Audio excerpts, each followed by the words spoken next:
अस्सलाम वालेकुम friends, welcome back to my YouTube channel daily tips with Asma. आज की इस वीडियो में हम आपको बताएंगे शहर बानो नाम के बारे में अनोखी और दिलचस्प मालूमात।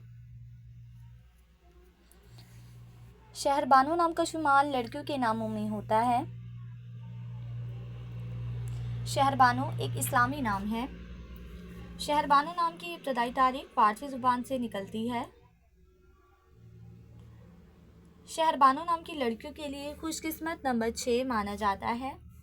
माहिरीन के मुताबिक शहर बानो नाम की लड़कियां बहुत रहमदिल होती हैं। शहर बानो नाम का मतलब है शहर की अमीर औरत। शहर बानो नाम की लड़कियों के लिए खुशकिस्मत दिनों में जुम्मा और सोमवार का दिन शामिल है।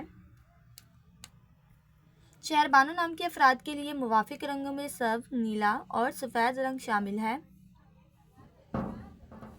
शहर बानो नाम के अफराद के लिए मुवाफिक पत्थरों में मरकत पत्थर शामिल है। खुशकिस्मती वाली धातों में हिंसों के हिसाब से चांदी शामिल है। फ्रेंड्स, अगर आप अपने नाम का मतलब जानना चाहते हैं तो कमेंट बॉक्स में अपना नाम लिखें। इंशाल्लाह हम आपके नाम की वीडियो ज़रूर बनाएंगे। Thanks for watching. अल्लाह हाफिज़।